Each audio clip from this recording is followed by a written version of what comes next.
जरूरत से ज्यादा सुंदरता गुण नहीं है, दोष है। इसलिए स्त्री को सिर ढक के रखने की परंपरा है। आज मत ढको, ये नहीं बोल, हम तो केवल उसके तथ्य बता रहे हैं। क्यों ढका जाए? क्योंकि स्त्री की सुंदरता कहीं किसी को अपनी ओर आकर्षित ना कर ले और कहीं फिर वो व्यक्ति आपको नुकसान ना पहुंचाए। इसलिए स्त्रियों को पर्दे के भीतर रहने की सलाह दी जाती थी, क्योंकि आपकी सुंदरता पता नहीं सामने वाला आपको किस नजरिए से देख रहा है।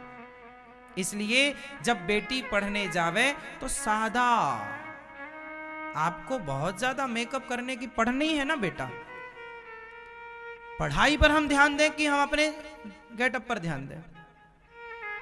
गेटअप तो शादी हो जाएगी, फिर पति के लिए सजना। हमारे यहां सजना सवरना है, पर पति के लिए, औरों के लिए नहीं। तो फिर जो इतना सजना सवरना है ये किसके लिए है? और यही तुम्हारा सजना सवरना अंत में तुम्हें चरित्रहीन ना बना दे, इसका ख्याल रखना। सजना सवरना बुरा नहीं है, हमारे यहां तो 16 श्रृंगार हैं। लड़की ज्यादा सुंदर होती है या लड़की जब विवाहित हो जाती है तब ज्यादा सुंदर होती है? उत्तर दो बस।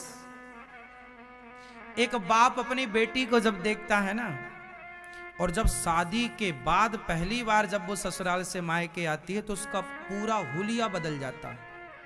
क्या ये बात सही है? हाँ या ना उत्तर दो, है ना? स्त्री ज्यादा सुंदर लगती है पत्नी बनकर। स्त्री क्योंकि उसमें श्रृंगार है, इसमें श्रृंगार नहीं है। लड़की का क्या श्रृंगार है? कोई श्रृंगार नहीं।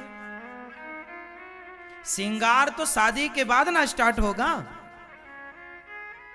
तब हाथों की मेहंदी भी शोभा देगी, तब माथे की बिंदिया भी आपकी शोभा बढ़ाएगी, और गले का मंगलसूत्र भी आपकी शोभा में 4 चांद लगाएगा, और आपकी मांग में भरा सिंदूर आपको कई गुना सुंदर बनाएगा।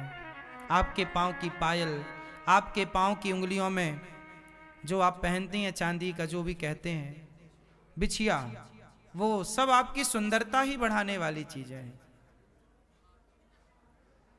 तो शादी के बाद का श्रृंगार, वो श्रृंगार लक्ष्मी का होता है। और शादी के बाद कोई स्त्री आपको श्रृंगार में मिल जाए, जरूर प्रणाम कीजिएगा इस भाव से कि ये माता लक्ष्मी है। हमारे यहां दुल्हन लक्ष्मी होती है और दुल्हा नारायण होता है, लक्ष्मी नारायण। आप किसी भी शुभ कार्य के लिए जा रहे हो और आपको एक सुहागन स्त्री मिल जाए तो वो शुभ संकेत माना जाता है। पता है आपको? आप किसी भी शुभ कार्य के लिए निकले हैं, एक होता है सगुन, एक होता है अपसगुन। सुना होगा आप लोगों ने सब चीजों। जैसे बिल्ली का रास्ता काट जाना, अब ये कितना सही और गलत है, लेकिन लोग मानते तो है ही ना इस बात को कि बिल्ली रास्ता काट गई मतलब अपसगुन हो गया, ऐसा लोग मानते हैं। कुछ लोग सही है गलत है हम उस पर विचार नहीं कर रहे हैं, हम तो केवल बात बता रहे हैं कि मानने वाले सब मानने। उसी प्रकार जैसे बिल्ली का रास्ता काटा जाना कुछ लोग अपसगुन मानते हैं, उसी तरह एक सुंदर पतिव्रता नारी जो श्रृंगार में हो, पतिव्रता मतलब सुहागन स्त्री, आप किसी शुभ कार्य के लिए निकले और सुहागन स्त्री का दर्शन हो जाए, वो शुभ माना जाता है। जैसे गाय, आप किसी भी शुभ कार्य के लिए जा रहे हैं और गाय दिख जाए, शुभ।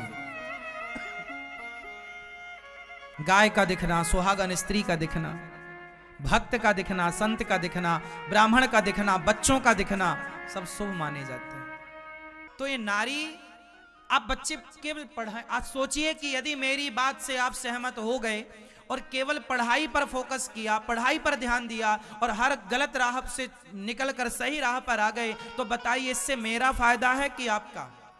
तो ये जो मैं बातें कर रहा हूं, ये मैं अपने फायदे के लिए या समाज हित की बातें हैं? अब कोई बुरा ना माने मेरी बातों का, क्योंकि आप सबके हित के लिए।